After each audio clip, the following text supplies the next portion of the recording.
کرتے ہیں اور کہیں نہیں ملتا، لکھا ہوا نہیں ملتا، اس کا کوئی ایویڈنس نہیں ملتا کہ یہ کرو، پر ہم کرتے ہیں۔ ہر وہ کام جو قرآن و سنت کے اگینسٹ نہ ہو وہ جائز ہے۔ جتنے کام، بے شمار کام ہم ایسے کرتے ہیں کہ جو کہیں نہیں لکھا، کہیں ریفرنس نہیں ملتا، لیکن ہم کرتے ہیں۔ جو بندہ یہ سوال کرتا ہے کہ یہ جو کر رہے ہو بتاؤ کہاں لکھا ہوا ہے، وہ بھی ایسے لاکھوں کام کرتا ہوگا کہ جس کا کوئی ایویڈنس نہیں ہے کہ یہ کرو، پر وہ جائز ہے۔ یہ جو سپیکر میں، اس مائک میں بول رہا ہوں، کہاں لکھا ہوا ہے اس طرح بولو، مائک استعمال کرو، کہیں نہیں لکھا ہوا۔ ہم گھروں میں کارپیٹ ڈالتے ہیں، گھر اپنے طریقے سے بناتے ہیں، کارپیٹ دبیز کارپیٹ بیٹھے، کیا صحابہ کرام رضوان اللہ تعالی علیہم اجمعین اس طرح بیٹھتے تھے؟ تو کھجور کی چٹائیوں پہ بیٹھتے تھے، پکے گھر بناتے ہیں۔ اور بڑے کام ہیں، کپڑے جس طرح کے ہم پہنتے ہیں، جو کھانے ہم کھاتے ہیں وہ جائز ہے، کھاتے ہیں، لیکن ریفرنس تو نہیں ملتا۔ اب ہمارے بنگالی بھائی ہیں، وہ چاول اور مچھلی شوق سے کھاتے ہیں، بھائی 1000 بار کھائیں، جائز ہے، کیوں نہ کھائیں۔ ہمارے انڈیا پاکستان کے، ہمارے پاکستان کے جو کھانے وہ ان سے ڈیفرنٹ ہیں۔ اب میں جس علاقے میں رہتا ہوں وہاں چاول بنے تو پوچھنا پڑتا ہے کون سی عید ہے، لیکن اب جو یہ نعیم صاحب کا یا ہمارے فیصل بھائی بیٹھے ہیں، یہ لاہور آگے گجرانوالہ اس سائڈ پہ جائیں تو وہاں شام کو بنتے ہی چاول ہیں، تو ہم کہیں بھائی کیوں کھا رہے ہو، کہاں لکھا ہوا ہے؟ پوچھا جا سکتا ہے نا۔ اگر مجھے کوئی بندہ یہ کہے کہ اس طرح صلاۃ و سلام پڑھ رہے ہو، کہاں لکھا ہوا ہے، تو میں اس کے کھانے پہ کیوں نہ اعتراض کروں کہ کہاں لکھا ہوا ہے یہ کھاؤ۔ تو اس لیے لوگ پوچھتے ہیں، سوال کرتے ہیں تو ہم دب جاتے ہیں۔ میں آپ سے عرض کروں گا آج اس جو محفل ہے اس کے حوالے سے کہ یہ کیوں سجائی، ہم کیوں اس طرح بیٹھتے ہیں، کیا یہ اللہ کو پسند ہے؟ کہیں سے کوئی ریفرنس اس کا ملتا ہے؟ میں اپنی مسجد میں پروگرام تھا تو اس میں بھی میں نے یہی کچھ بتانے کی کوشش کی تھی کہ الحمدللہ ہمارے پاس قرآن و سنت کی روشنی میں ایویڈنس ہیں، ریفرنسز ہیں کہ محافل منعقد کیا کرو، اور اس کا اجر و ثواب کیا ہے وہ اللہ تبارک و تعالیٰ کے ہاں کتنی مقبول ہیں۔ اس کا پیارے آقا صلی اللہ علیہ وآلہ وسلم کی بہت ساری احادیث ہیں جن میں آپ نے اس کی فضیلت بیان فرمائی۔ حضور علیہ السلام نے فرمایا کہ اللہ کے بہت سارے جو فرشتے، اللہ تعداد فرشتے اللہ تبارک و تعالیٰ کے، تو کریم آقا صلی اللہ علیہ وسلم نے فرمایا کہ ان میں سے کچھ فرشتے زمین پر گھومتے رہتے ہیں، سیر کرتے رہتے ہیں، چلتے پھرتے رہتے ہیں۔ کیوں چلتے پھرتے رہتے ہیں؟ فرمایا کہ یطلبون حلق الذکر، وہ ذکر کی محفلیں ڈھونڈتے رہتے ہیں، ذکر کی محفلیں ڈھونڈتے رہتے ہیں، ذکر کے حلقے تلاش کرتے رہتے ہیں۔ اور پیارے آقا صلی اللہ علیہ وسلم نے فرمایا کہ جب کچھ فرشتوں کو کوئی ایسی محفل مل جاتی ہے جہاں اللہ کا ذکر ہو رہا ہوتا ہے تو وہ پھر یقول بعضهم لبعض، وہ دوسروں کو کہتے ہیں، بلا لیتے ہیں، ان کو آواز دیتے ہیں، ان کو بلا لیتے ہیں کہ ادھر آ جاؤ، ادھر آ جاؤ، ہمارا مقصود ہمیں مل گیا، جس کے لیے ہم زمین میں چکر لگا رہے تھے وہ جگہ ہمیں مل گئی۔ حضور علیہ السلام نے فرمایا کہ پھر وہ اس میں آ کے بیٹھ جاتے ہیں، اس میں آ کے بیٹھ جاتے ہیں۔ اب ہم یہاں کتنے ہیں؟ 10-15، لیکن ہم نہیں جانتے کہ اللہ کے کتنے فرشتے آ کے بیٹھے ہیں۔ یہ میں اپنی بات نہیں کر رہا، انشاءاللہ میں ایویڈنس پیش کرتا ہوں۔ حضور علیہ السلام کا فرمان ہے، کریم آقا صلی اللہ علیہ وسلم نے فرمایا، حضرت انس بن مالک رضی اللہ تعالی عنہ اس حدیث کے راوی ہیں، حضرت انس بن مالک رضی اللہ تعالی عنہ حضور علیہ السلام کے خادم خاص تھے۔ 10 سال پیارے آقا صلی اللہ علیہ وسلم کے لیے انہوں نے کھانا بنایا، اور بڑے پیارے تھے کریم آقا صلی اللہ علیہ وسلم کو۔ وہ فرماتے ہیں، یہ جو میں نے حدیث بیان کی ہے کہ ان للہ سیارۃ من الملائکہ یطلبون حلق الذکر، کہ اللہ تبارک و تعالیٰ کے فرشتوں میں سے بہت سارے فرشتے زمین میں سیر کرتے رہتے ہیں اور ذکر کے حلقے تلاش کرتے ہیں، اور جب انہیں وہ حلقے مل جاتے ہیں تو وہ پھر دوسروں کو بھی بلا لیتے ہیں۔ اب یہاں کتنی آبادی ہے،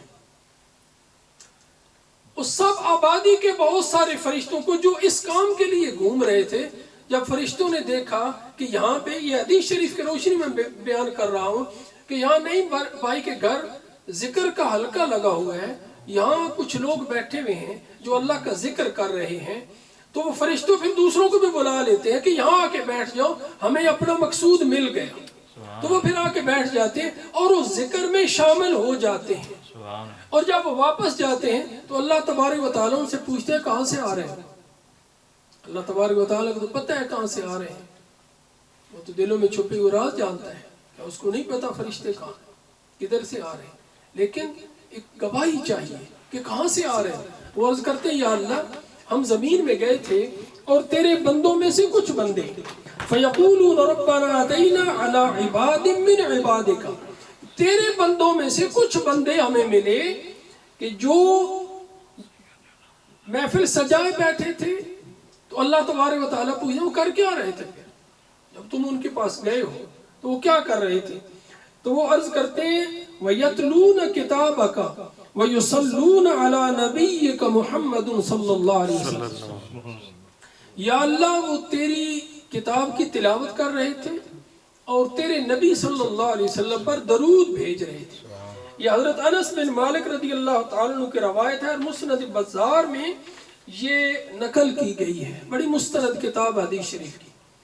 کہ وہ اللہ سے جا کے عرض کرتے ہیں یا اللہ وہ تیرے کلام کی، تیرے قرآن کی تلاوت کر رہے تھے اور تیرے نبی صلی اللہ علیہ وسلم پر درود بھیج رہے تھے۔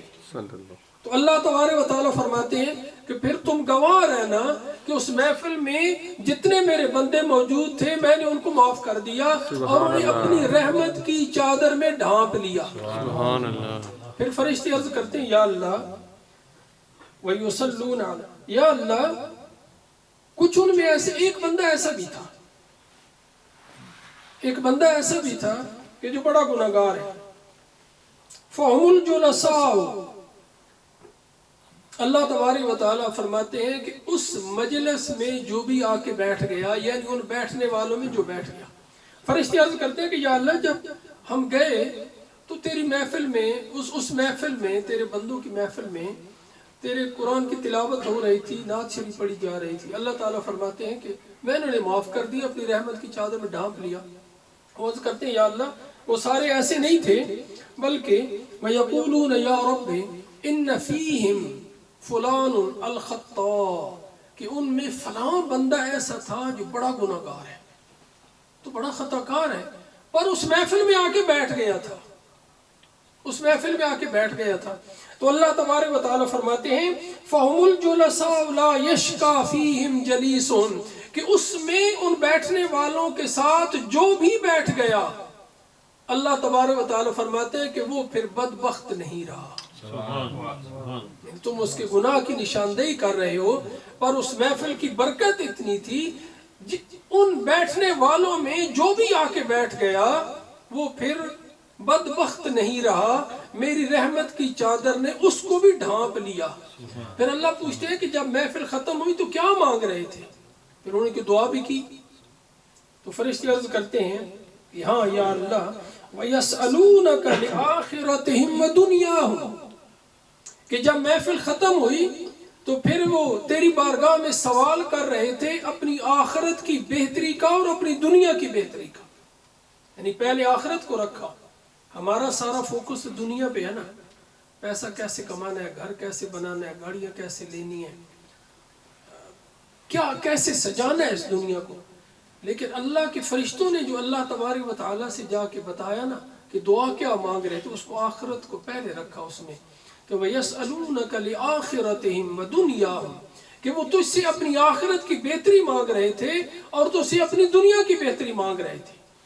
تو اللہ تبارک و تعالیٰ فرماتے ہیں کہ گواہ رہنا میں نے ان کو معاف کر دیا، اپنی رحمت کی چادر میں ڈھانپ لیا۔ یعنی رحمت کی چادر میں ڈھانپ لینے کا مطلب یہ ہے کہ ان کی دنیا بھی میں نے اچھی کر دی، ان کی آخرت بھی اچھی کر دی۔ اب اس میں اللہ کا ذکر ہے، ہم یہاں بیٹھے ہیں تو ہم نے کیا کیا؟ قرآن مجید کی تلاوت کی، حضور نبی کریم صلی اللہ علیہ وسلم کی بارگاہ میں ہدیہ درود، ہدیہ نعت پیش کیا، اور اب سیکھنے سکھانے کی کوشش کر رہے ہیں کہ اللہ تبارک و تعالیٰ کا دین ہمیں کیا سکھاتا ہے اور اللہ تبارک و تعالیٰ کیا تقاضا کرتے ہیں کہ ہم کیسی زندگی گزار کے اس دنیا سے جائیں۔ دوسری حدیث حضرت ابو ہریرہ رضی اللہ تعالیٰ عنہ اس حدیث کے راوی ہیں، فرماتے ان للہ سیارۃ من الملائکہ قال بعضهم لبعض، یعنی وہ پھر دوسروں کو بلا لیتے ہیں کہ آ جاؤ ادھر آ جاؤ، یہاں ایک محفل سجی ہوئی ہے۔ اور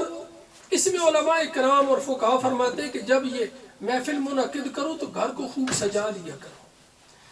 نیٹ اینڈ کلین کر لیا کرو، اس لیے کہ اللہ کے فرشتے آ کے بیٹھتے ہیں، اللہ کے فرشتے آ کے بیٹھتے ہیں۔ جیسے میں نے عرض کیا کہ ہم تو 12 15 20 ہوں گے، لیکن اللہ کے لاتعداد فرشتے آ کے بیٹھ جاتے ہیں، اس لیے گھر کو اچھی طرح صاف کرنا، نیٹ اینڈ کلین